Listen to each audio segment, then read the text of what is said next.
There we go. Okay. So, so divine temporality, it faces a particular difficulty when it comes to creation. And so there's this apparent conflict between God's perfect rationality and the moment of creation. And so there's this big question, why did God create when he did? Like, why didn't God create sooner?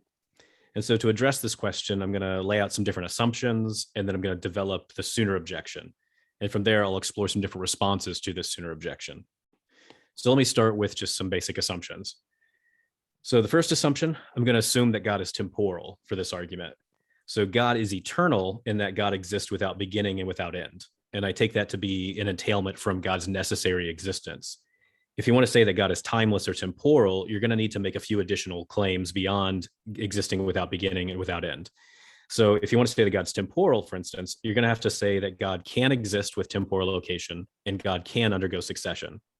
So, for example, if God freely exercises his omnipotence, God will undergo a change and thus undergo succession. So God will change from not doing anything to doing something. Second, what I'm going to do is assume the absolute theory of time. So on the absolute theory of time, time is an eternal, uncaused substance that pervades all of reality. So time plays several functions. So for example, time explains the existence of things in the present and accounts for change in movement. Time is an eternal and uncaused substance that is the basis for the notions of priority, posteriority, simultaneity, and succession. As Dabika Saba points out, the Nyaya Vaisheshika school takes time to be a substance that is independently real. So time does not contain anything because it's all pervasive. Time is the necessary antecedent or condition for any event, movement, or change. So Saba writes, for any causal operation, the idea of absolute time is accepted as a necessary presupposition. Any causal operation is necessarily an event in time. So no event is conceivable without time. Now, according to Nyaya Vaisheshika philosophy, to deny time an objective reality is to face a static universe where there is no room for any change or any movement. And then further, this school of thought, it distinguishes between time and moments of time. And the division of time into moments like past, present, and future, those are said to not be essential features of time itself. Instead, those are features of the moments themselves. Now, when you've got this absolute theory of time, there are different ways to understand God's relationship to time. So people like Raghunatha Shiromani, Henry Moore, Isaac Newton, Samuel Clarke, they're going to say that time is an attribute or a mode of God. So you're going to be identifying time with God in some sense. Then there's other people like Al-Juwani, Al-Baghdadi, Vin Katanata, and Richard Swinburne, who are going to say absolute time is somehow a necessary concomitant of God's existence. Okay, the third assumption I'm going to make for this argument is I'm going to assume the traditional Western understanding of what it means to begin to exist. So something X begins to exist if it is preceded by a state of non-existence. And so this leads to my fourth and final assumption before I can run this argument. So the doctrine of creation ex nihilo and God's pre-creation moment. So the traditional doctrine of creation ex nihilo is that prior to creation, God existed all alone. There's God and nothing else before creation. Thus, God did not create out of any pre-existent stuff. And so the majority view throughout the Western history of philosophical theology is that this pre-creation moment is timeless. But as I see it, trying to explain this often leads to all sorts of paradoxes or just contradictions. So what I'm going to be doing in this talk is just assume that God is temporal through and through. And so God is not going to be timeless prior to creation. God's going to be temporal prior to creation. And so that leads me to the sooner objection. So that's why I've got that on the screen here. So why didn't God create sooner? So there's a question that's been this question has been of interest to the history of Western philosophical theology that predates Christianity. So why didn't God create the universe sooner? And on the surface, like nothing seems particularly worrisome about this question. But to be sure, it is an interesting question that many theologians and philosophers have asked, but it does not obviously serve as an objection to divine temporality. However, this question can be developed into a serious objection, and I'm going to call it the sooner objection. So the sooner objection that I'm developing here is going to be inspired by Leibniz's version of the argument against Samuel Clarke and Isaac Newton. So as a bit of a background, there's this letter correspondence between Leibniz and Clarke, where Leibniz just goes, Newton, I hate your physics. I think your physics ruins religion. It ruins God. It ruins everything. So just stop. So this correspondence between Leibniz and Clarke, it brought out an assortment of issues relating to the principle of sufficient reason, the nature of space and time, and the doctrine of God. And so for my purposes today, I wish to start by noting some important assumptions about the nature of time within the thought of Newton and Clarke that Leibniz is objecting to. So absolute time is the relevant notion for the debate between Leibniz and Clarke. So Clarke, following Newton, affirms absolute time, whereas Leibniz is going to affirm the relational theory of time, where time is merely the order of moments. And then Clarke's going to deny this because he just doesn't think that time is just merely the order of moments. So it's the absolute time that Leibniz thinks is inconsistent with the principle of sufficient reason. And then further, recall that Newton and Clarke identify absolute time with an aspect of God's being, like a mode or an attribute. So Leibniz's objection is not simply that absolute time is inconsistent with the principle of sufficient reason. The objection actually goes deeper by saying that Newton's divine temporality is inconsistent with God's perfect rationality. So the sooner objection, what it does, it starts with these first two premises that Leibniz thinks Clarke and Newton will accept. So SO1, God is perfectly rational, which just means God always performs an action for a reason. And in the absence of a reason, God's not going to perform an action. And then SO2, God could have created the universe sooner. And as it turns out, Clarke, he certainly does accept SO2. He's like, yep, God could have created the universe sooner. And so does Newton. So according to Newton, absolute time, so absolute true and mathematical time of itself and from its own nature flows equably without relation to anything external. Now, I think with a bit more precision, one can derive a contradiction from the assumptions that are built into SO2. In saying that God could have created the universe sooner, one is assuming that God created the universe at some particular moment of time. And so let's just call it TX and assume that TX is later than some earlier moment TY. So in affirming SO2, one is also assuming that it is possible for God to have created the universe at this earlier moment of time TY. So hence in affirming SO2, what you're also going to be affirming is the following premises. So SO3, God creates the universe at time TX. SO4, God could have created the universe at time TY instead of TX. And then SO5, God can create the universe at both TY and TX. And then with a bit more precision, I think you can really get some teeth to this argument. So SO6, if time TY and time TX are equally good moments for God to create the universe, then God does not have a reason to choose either TY or TX over the other at which to create the universe. SO7, time TY and time TX are equally good moments for God to create the universe. SO8, thus God does not have a reason to choose either TY or TX over the other at which to create the universe. SO9, if God does not have a reason to choose either TY or TX over the other at which to create the universe, then God does not create the universe at either TY or TX. Then we get this conclusion. Thus, God does not create the universe at either TY or TX. That's pretty bad. But you can go further though. So you can derive SO11. So God does not create the universe at TX, and then from SO11 and SO3, you can get SO12.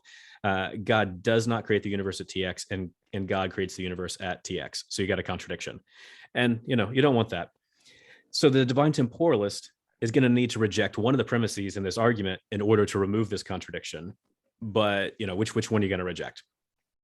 So let's look at some options for rejecting some premises in this argument here. So one of my favorite responses to the sooner objection, it comes from this 9th century philosopher, Islamic philosopher named Al-Razi. And so what he does is he looks at SO3 and he rejects that in this really provocative way. So Al-Razi affirms the absolute theory of time. He says that's true. And he says that time necessarily exists. However, Al-Razi does not identify time with God. So he's doing something different than what Newton and Clarke are up to. Instead, God and absolute time, they are two independent, eternal, and uncaused substances. And in fact, Al-Razi affirms that there are 5 eternal, uncaused substances that exist. So there's God, there's this world soul, there's prime matter, there's absolute space, and absolute time. And so the world soul, like that's the really important one for Al-Razi's response to the sooner objection. So Al-Razi agrees that God is perfectly rational and thus cannot make arbitrary decisions. And then he further agrees that it would be utterly arbitrary for God to create the universe at just any given moment. And he infers from this that God did not create the universe. So it just says God did not create the universe at all. Instead, that world soul, that foolish world soul, is ignorant, and that's that ignorant world soul. That's the thing that made the universe, because this foolish soul can make arbitrary decisions and thus can arbitrarily select just any moment to create the universe. Now, in Al-Razi's view, God foreknew that the foolish soul would do this, so God providentially uses the fool's actions to make good out of the world. Now, my guess is that most divine temporalists, they're not going to like this Al-Razi option. I mean, they're probably going to say that positing this independent, eternal, uncaused, foolish world soul, they're just going to say that's unmotivated. But Al-Razi is going to respond by saying that, well, if you posit an eternal, foolish soul, it's actually really, really motivated.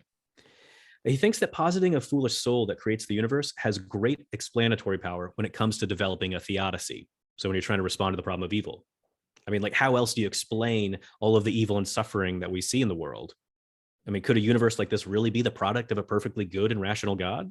You know, Al-Razi is going to say it just makes more sense that the universe is the product of a foolish soul, and God is just doing his best to clean up the mess afterwards.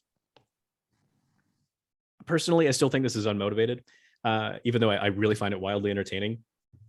So I think what it does is I think it suffers from a different problem. So I think what's going on here is I think it goes against the concept of God. So I take the concept of God to be that of a perfect being, which is the single ultimate foundation of reality. And in Al-Razi's view, God is not the single ultimate foundation of reality. And so if you think God's like really this fundamental thing in the world, then you're just going to have to go, this is not a good response to the sooner objection. And so if you're a divine temporalist, you're like, I need to look elsewhere. So let's look elsewhere. One possibility is to take SO7 and reject that. So one could say that times Tx and Ty are not equally good moments for God to create the universe. And Clark actually suggests, he says that the wisdom of God may have very good reasons for creating this world at the particular time that he did. What are those good reasons? I don't know, because Clark doesn't even gesture towards any good reasons. So, there's not really a stellar response. Here's another possibility, though. You could reject SO6. So Clark grants that God could have created the world sooner than he did, yet Clark sees no reason to affirm that agents must refrain from acting when confronted with two equally good choices. And in fact, Clark claims that Leibniz has offered us no proof for thinking that this principle is true. So as Clark points out, free agents can and do act on the basis of strong motivating reasons and weak motivating reasons. When it comes to the cases where there are two or more equally good ways of acting, Clark says that agents can freely choose one course of action because an agent has good reasons for acting in the first place. Let's unpack this a little bit further here. So someone like Leibniz is going to try to justify SO6 by appealing to the principle of sufficient reason that covers contrastive reasons.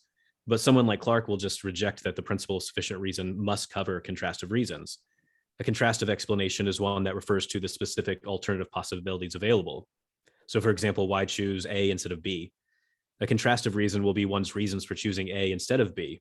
And a non-contrastive explanation gives a plausible reason for some state of affairs, but it need not make any reference to other possibilities. And various philosophers maintain that fully contrastive explanations are incompatible with free actions because such actions would be necessary. So according to someone like Clark, if the principle of sufficient reason did cover contrastive reasons, then the will of the agents would be reduced to necessity and thus, not be free. And since Clark wants to say God is free to create or not create, well, then God's reasons for creating, they cannot be fully contrastive. So a philosopher like Clark, he could actually go further and say that Leibniz's demand for fully contrastive reasons, that leads to the notion that God not only has to create, but God has to create the best. And then, you don't have a God with any free will.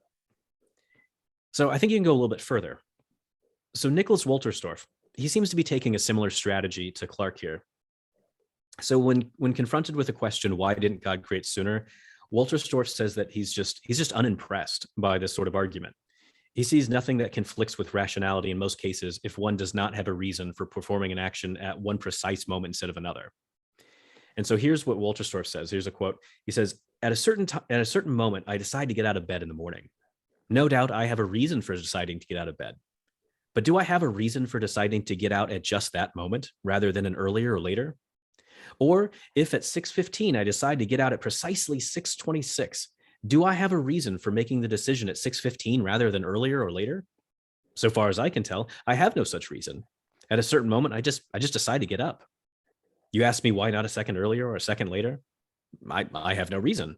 Just as I often have no reason for walking to the right around some puddle rather than to the left or vice versa.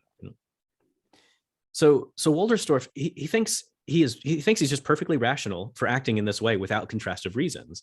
And he says that things should be no different when it comes to God. So Walterstorff's reply seems to suggest something like the following: God has a good reason to create the universe. Among all the possible moments of time that God could have chosen to create, any moment's just as good as any other.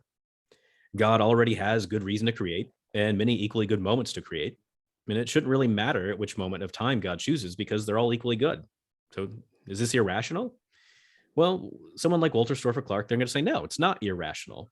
God has a good reason to create at any of those times because they're all good.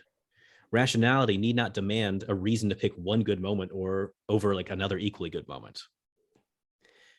Al-Ghazali, the Islamic philosopher Al-Ghazali, he offers a similar sort of analysis to rationality in action. In his mind, we all make arbitrary decisions, and he doesn't think that this undermines our rationality. So Al-Ghazali infers that we should not think that God's perfect rationality is undermined just because he arbitrarily decides when to create the universe. So Al-Ghazali gives a thought experiment to get your intuitions pumping in his favor. He asks us to consider a man who is presented with two equally delicious dates. The date's the fruit that you eat. So which bit of fruit will the man choose to eat? Well, there's no reason to choose one over the other. So Al-Ghazali says that the man just arbitrarily chooses one of the dates. And surely no one's going to think this man's irrational, according to Al-Ghazali. Why then think that God is irrational for arbitrarily deciding to create the universe at one moment instead of some equally other good moment?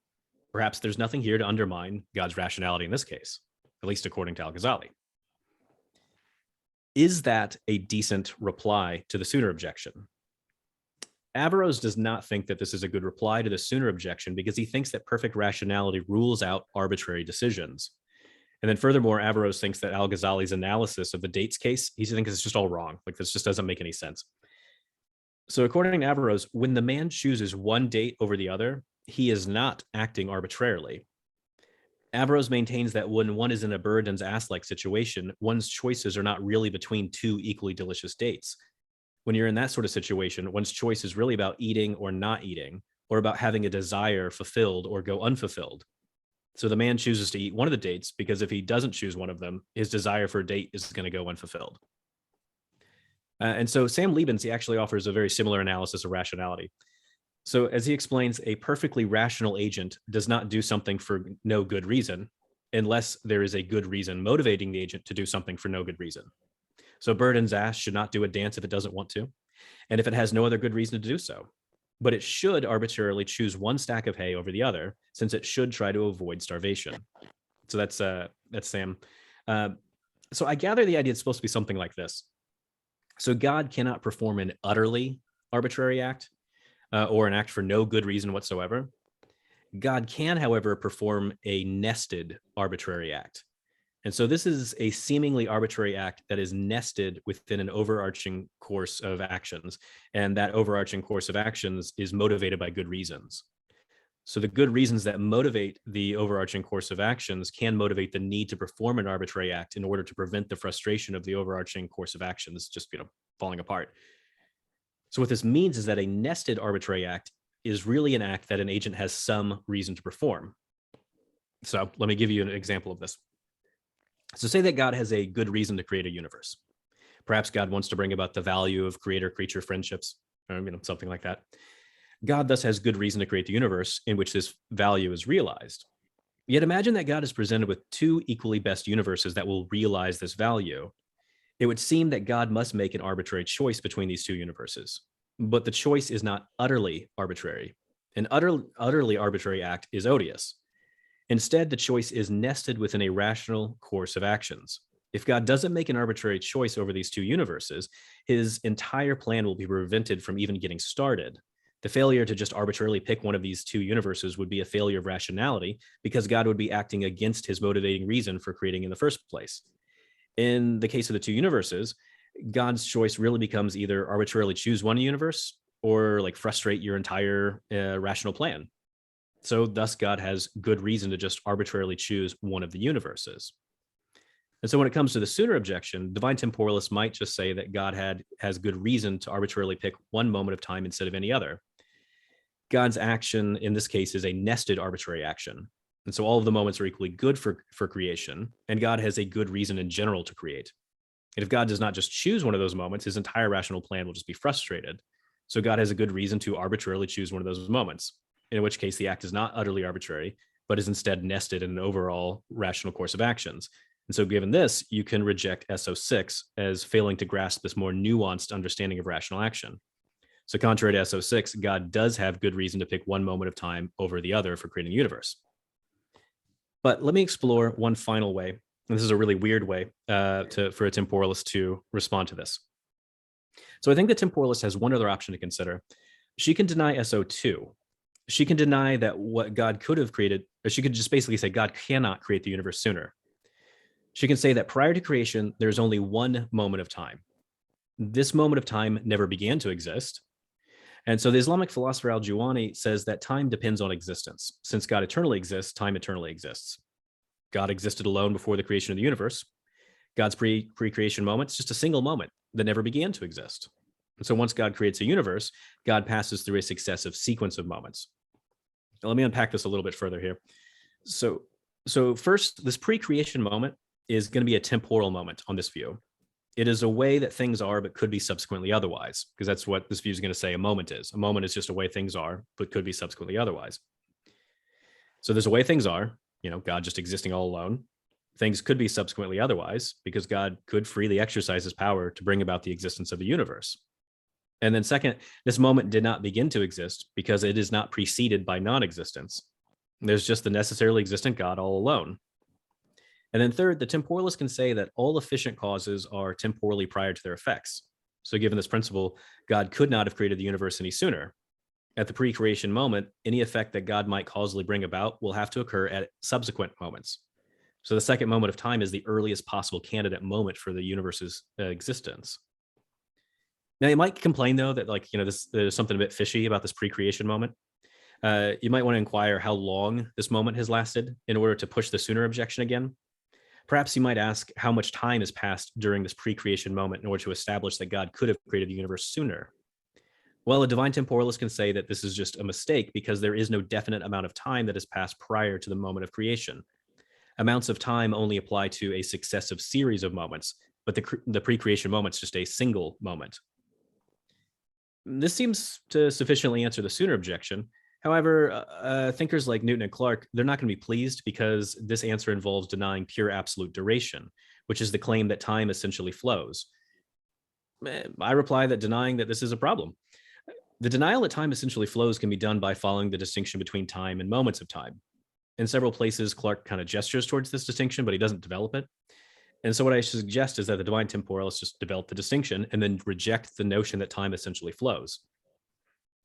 So as I understand it, the claim that time essentially flows just means that there is necessarily a progression from one moment to the next at some sort of uniform rate. And a proponent of pure absolute duration holds that the transition from one moment to the next is a real change that is taking place regardless of what is going on with the contingently existing objects in the universe. And this means that there could be no absolute freeze or any stuck time in which things do not necessarily progress to a subsequent moment. And this is a rather surprising result because modern defenses of the absolute theory of time, they often rely on the possibility of a temporal freeze or the existence of time without change. So as Ulrich Mayer points out, the commitment to pure duration actually rules out the possibility of a freeze where time can elapse without change occurring. This is because pure duration is taken by its proponents to be a relentless flow of a constantly changing series of moments. So time without change is actually ruled out by the Newtonian commitment to the notion that time essentially flows. Given this, a divine temporalist might say she has good reason to reject pure duration. And in fact, I see no reason for a temporalist to affirm that time essentially flows. The passage of time is a metaphor to capture the fact that the world changes from being one way to being another way. I see no reason to think that the transition from one moment of time to the next must occur, nor that it must occur at a uniform rate as Newton claims. The transition from one moment to the next must occur if an actual change takes place, but it is not absolutely necessary that an actual change must take place. It is conceivable that God could press pause in the world and bring about an absolute freeze. God can prevent anything from changing if he wants. And as I understand things, an absolute freeze would be a temporal vacuum with no changes. If no changes are occurring, then there is no progression to the next moment. Time would still exist in an absolute freeze because there is a when the absolute freeze occurs, but there would be no flow of moments. The freeze would just be a single moment. A freeze would be the world being one way, though the world could be subsequently otherwise. So to illustrate this point, consider this thing called the creation and annihilation thought experiment. It's a really popular thought experiment during the scientific revolution. And then various Hindu philosophers take this to not just be a thought experiment, to be an actual description of reality. So here's the thought experiment, this creation annihilation thought experiment. So imagine that God existed without a universe for 1,000 years. Then God creates a universe, sustains the universe in existence for 1,000 years. At some particular moment, God decides to annihilate the universe, thus bringing about a moment where God once again exists without the universe. Then 1,000 years later, God just creates a new universe. So thinkers like Newton and Clarke would say that there can be 1,000 years between the universes. And then Al-Razi, who we talked about earlier, he says that one would only deny this because their intuitions have been spoiled by theology. And, I'm a theologian, so I've definitely been corrupted by theology. But either way, I'm just going to disagree. I'm just going to disagree with Al-Razi here. So my view says that this moment between universes cannot be measured because there are no changes taking place, and there's no way to develop a clock. Al-Razi would agree that absent change and laws of nature, there's no way to develop a clock and measure time, yet he's still going to be affirming pure absolute duration. My temporalist view is just going to deny that there is a pure absolute duration and thus deny that there's a series of moments. Instead, there's just a single moment between the universes. In this moment, there are no changes taking place. So there would seem to be no discrete series of moments that one could call 1,000 years. So God would find himself in a temporal vacuum that seems to lack any particular length. And I see no reason to assign any particular length to this moment. The notion of temporal length is about a series of moments or how many moments have passed. A single moment of time has no particular length, and yet it is still a single moment of time. So again, a moment of time is just the way things are, but could be subsequently otherwise at later moments. This moment in between the universes is the way things are, but could be subsequently otherwise. So this way for rejecting the sooner objection, it's very surprising. But most things are when we're talking about God and time. Okay, so that's all I got.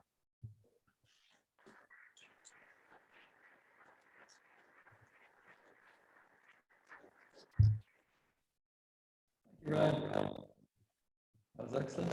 So we'll move on to the Q&A.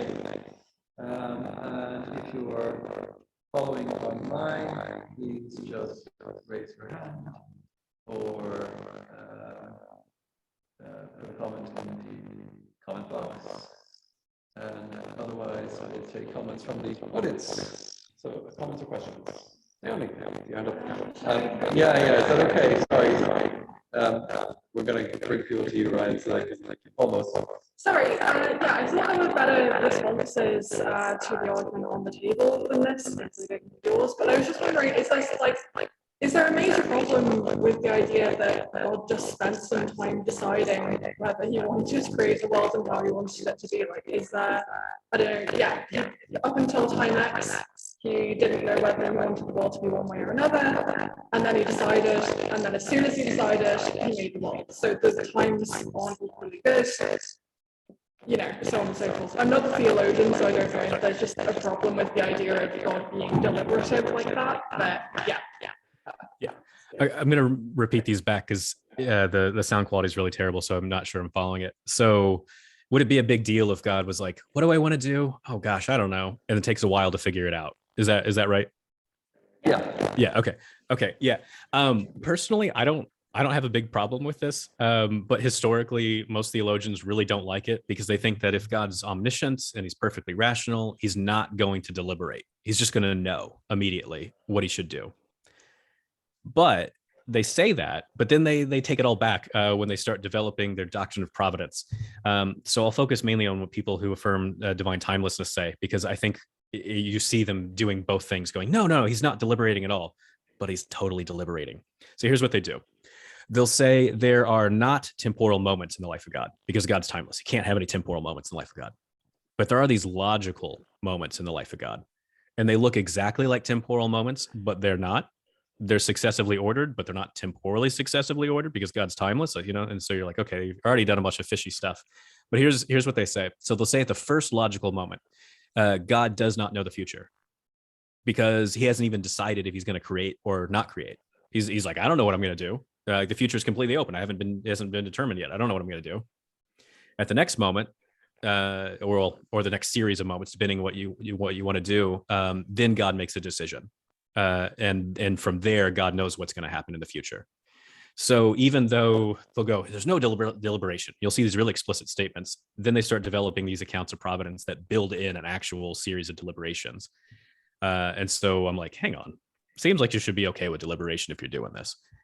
Here's what's weird, though, is when I look at contemporary thinkers who want to affirm God's temporal, and then people who are open theists and say God doesn't know the future, they still don't. They still play the similar kind of games where they want to go, God's not really deliberating; he just knows it, but he kind of doesn't know things for a little while, and then he does. So I like this Calvinist John Feinberg. He's trying to stick really closely with this idea of logical moments, but he's like, those don't make any sense. Make them temporal. At the beginning, God really doesn't know what the future is going to bring because he hasn't decided anything. And then after that, he knows because he's made a decision. And so it still seems like there's some time where God is deliberating or something. So yeah, so I think it is a possible way out of the sooner objection. But when you make it really explicit, theologians will not like it. But then what you can do is go, I don't care that you don't like it because you guys are being inconsistent. You're saying no deliberation, but then you sneak in the deliberation. So that seems acceptable to me. Yeah. Thanks, Brian. Any other questions? Yeah, Asha, and then, yeah.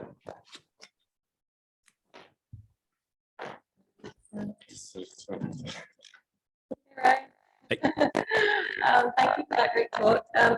My question is actually kind of similar. It's less about sort of deliberation, but is there any argument to say that if there's a multiverse, that God just wouldn't be able to create all of the different universes at the same time? So actually, there would need to be it would need to be kind of staggered, not because God was deliberating, but just because of some, I don't know, logistical issues of creating infinite worlds all at the same time.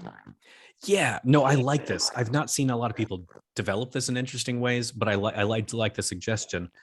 So there's this thing called the Dionysian principle, or the principle of plenitude. And people who are attracted with this, or at least flirting with it, the claim is that God would have to actualize all possible values. And usually when it gets kind of developed in contemporary discourse, they're thinking in terms of like possible world semantics, or maybe like a multiverse kind of scenario.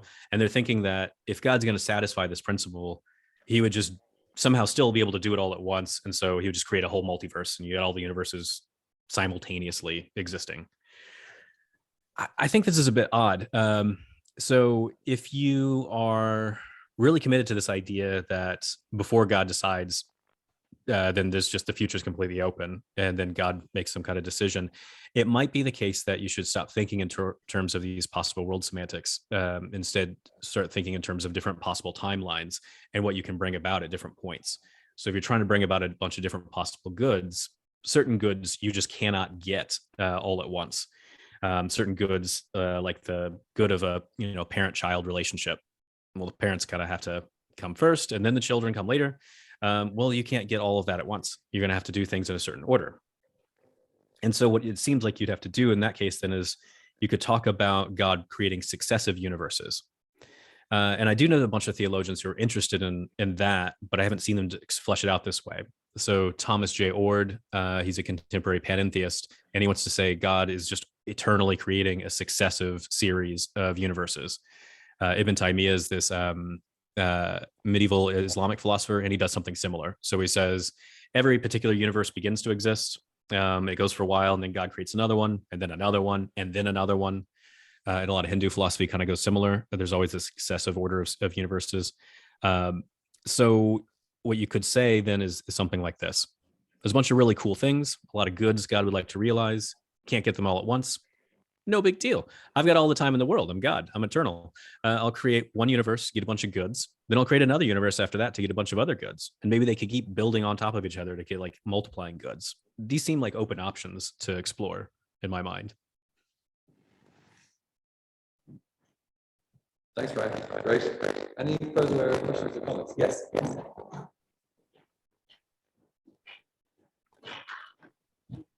How's it going? So I'm going to try and take up Razi's Okay. concept. So Razi says that there's an alpha beginning, and then there's a soul, which I think something similar to Plato's demiurge, which does its own thing. But prime matter is then created, which is three things now. Space, obviously, the empty space is created, the fabric of empty space, and then time, five things. Then somehow or other, this universal is made, six. But according to us, right, astronomers say it's 13.7 billion years of age, but they say it's in a 49 billion year bubble. So we know there's 49 billion years of time that we have considered. But as you said then, you have a date on the table. What date do you need? Well, what date are you going to eat? But to get that date, you need to create one. So you have to create something to get it to eat, right? So you have to make a universe. You have to create a universe and a material universe and a material world, which, according to Newton, Clark, works like clockwork on a galactic scale. So all that time is possible. 49 billion years, if we can make it out, we can do 13.7. We have to try and get to 49, right? But in a creation moment, right, it could be a total nothing, a vacuum. And if it is a total nothing, a vacuum, is there another 49 billion years? We don't know, right? And it's absolutely nothing. Now, absolutely nothing compared with the fabric of the universe and space. So, if you have absolutely nothing, you have a beginning, a middle, and an end, because the universe has to be created. So we know there's a time scale there, whatever that is, and then you get back to your alpha mode. So Razi just might have missed out on the point that there is a concept that can flow right now, and time can flow in one moment from alpha to that. That would be the concept. Okay, I want to make sure I'm following it. So Al-Razi, what he should have said is, there's a series of moments before the universe, but it's really just one in which there's flow. But you wouldn't get this sooner up and running on this account. Is that the idea?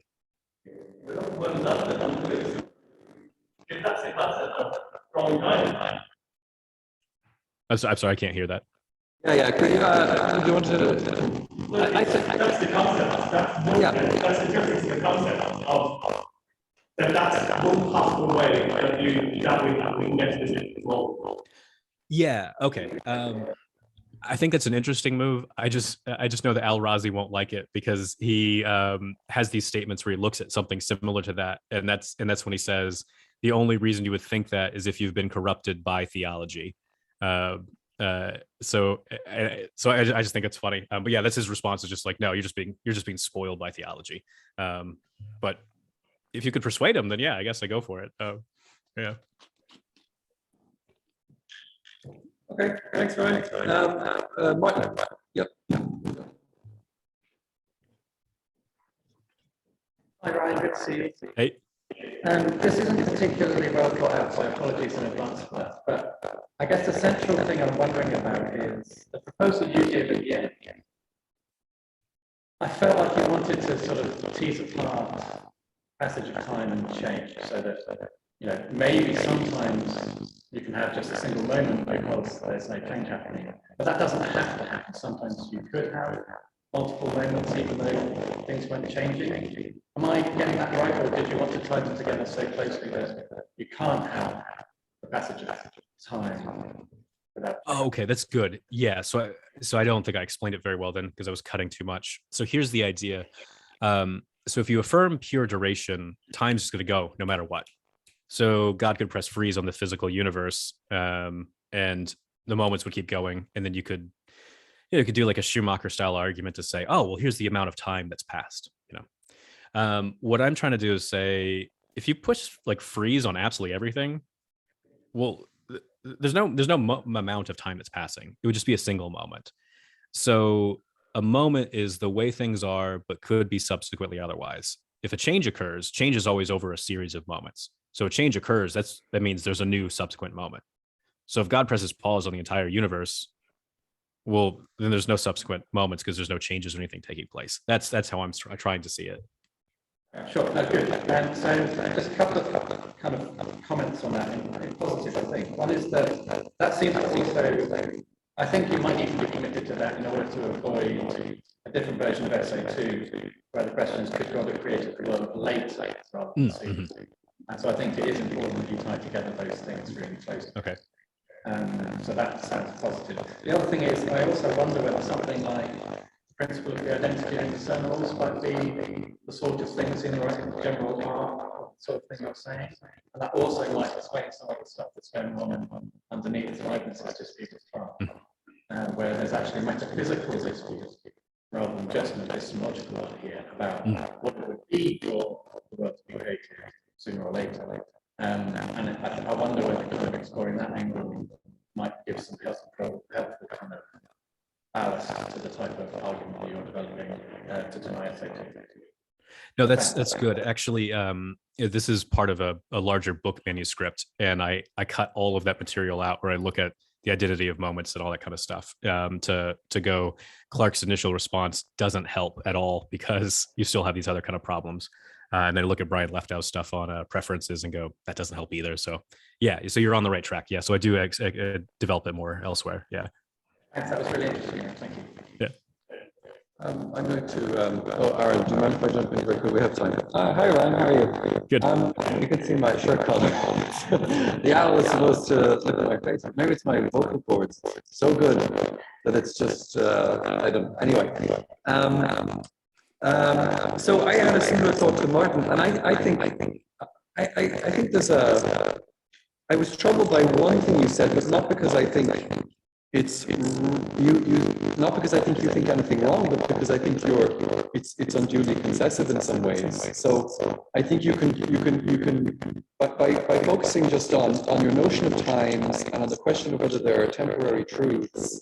So take there to be three questions. What are moments of time? And let's say they're what you said, maximal, sometimes true propositions, or could be sometimes else true propositions. Doesn't really matter. Yeah. Second question: are there temporary truths? And then, or is it just if the answer is no, then there's only one time by default, so we don't have to worry about that. Then, so because of course, if times are these maximal, sometimes true propositions, and everything's necessary or everything's eternally true, there is in some sense only one time anyway. And you get a frozen from that perspective, a frozen universe. And then third question would be, and this is where I think it could be less concessive. So could there be time without change? Let's just understand that as something like, is there, metaphysically speaking, is there always a temporary truth? Sort of saying, think of it as a fact about the date. And it just changes, the date fact changes no matter what's happened. That's your universal clock or something, there's a series of instantaneous. Okay. So the person who worries that, so the moment before creation, you go, okay, nothing was happening. And then you go, okay, so if nothing was happening, then it's a single moment of time on this proposition of conception of times. The date wasn't changing either. Right. So, fine, have absolute, and so you're not like denying that there could be absolute flow. A situation where there are many times, and the only difference between them is what the date truth is saying. But as it happens, on your view, there were no date truths before creation. It was just the one. God existed at that pre-creation date, and that was the time. And then the date truths started changing after that. And when they started changing, straight away God had created the world. During at the moment the change. And then you're not even engaging in the question of, oh, you know, is there a real flow or not? It's just a question of, are there these late truths passing by before reality is created? No.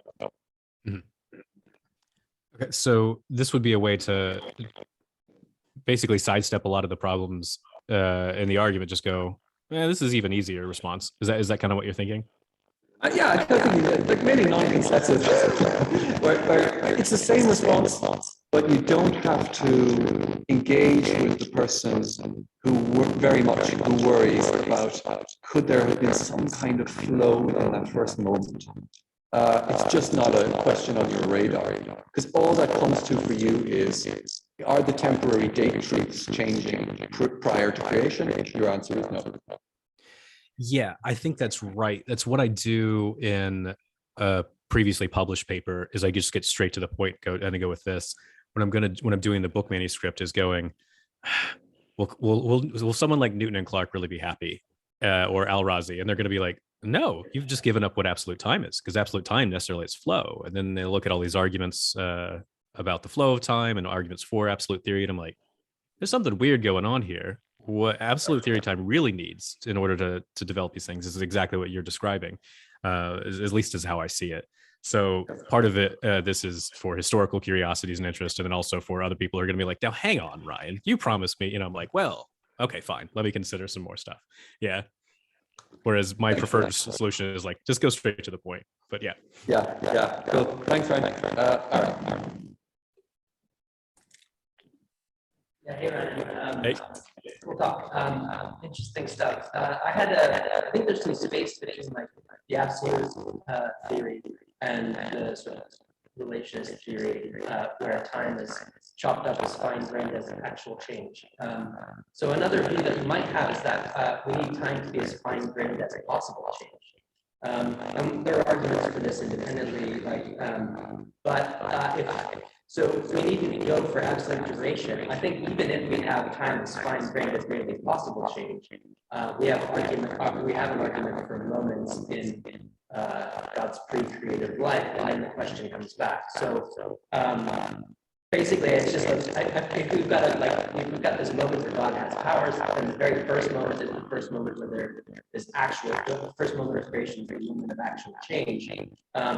If time in that pre-creation moment is actually more fine-grained because there's possible change occurring, God's thinking, I could create.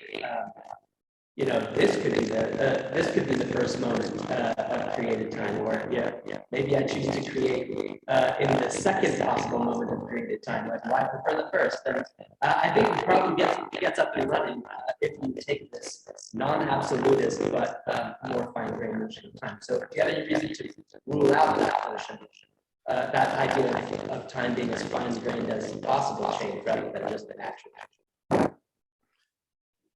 No. No. I need to think about that one. That's good. Yeah, I got nothing. Yeah. Can I ask a follow-up? I'm going to ask Aaron a follow-up. Oh, sure. Yeah. Are the possible? So hold on. So you agree with Ryan and that this is one moment prior to creation, one moment in time. In the sense of in the sense of sometimes true maximal proposition. Like, like the biggest possible, But so you say more about what the fine grain? I think it would have to be that there are multiple moments, multiple recreated moments.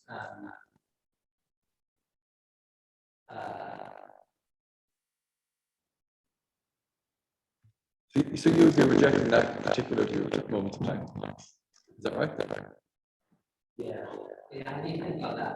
I think that's how you have to go.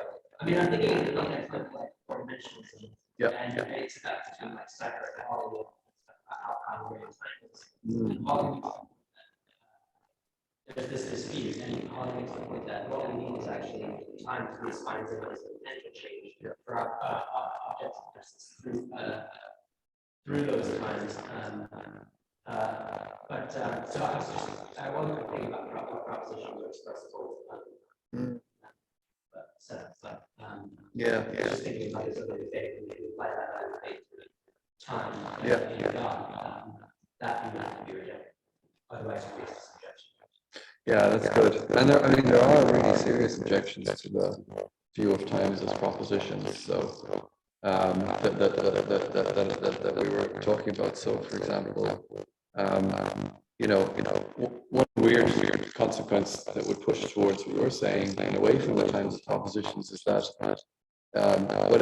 if times are these maximal, sometimes true propositions, then it can never be true that something different happened at a particular. It couldn't be true that something different happened at a particular time. Because it's an entailment relation, right? So whatever happened in 1984 couldn't have been different. And kind of want to think of times to be a bit more flexible than that, usually. So that might be one way in which you get pushed away from the Ryan Mullins Dandies model. I don't know, because so when people tell me things could have been a little bit different, I want to go, you're describing a different moment, because same thing with you, like when we talk about possible worlds, you're like, well, if I wore a red shirt today instead of a black shirt, is that possible? Well, yeah, it'd just be a different world. And so I'm just saying the same thing about different moments of time. And then I really need that for all these objections I have against Sam Liebens and Tyrone Goldschmidt's hypertime story of atonement, where God literally changed the past. And I'm so I guess I don't want to back down from these maximal proposition like entities for time. Yeah, I need them too. Yeah. So maybe we can heads on that sometime. But I think the worry about vote fragility is probably the biggest thing. I'm sorry.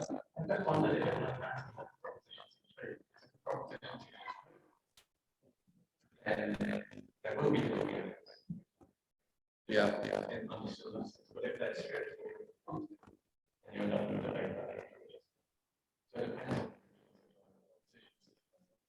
that. I completely missed that. Oh yeah. So do you want to? Yeah. Sorry, it's just an aside, Brian, on this debate. Just saying that it might depend on what the content of the propositions is, whether it includes modal stuff or not, because it sounded to me like what Aaron was saying could be captured by a propositional account at times, as long as the propositions were rich enough to include modal differences. And the parallel, I guess, would be to differences between what's possible in different possible worlds, rather than what's the case in different possible worlds.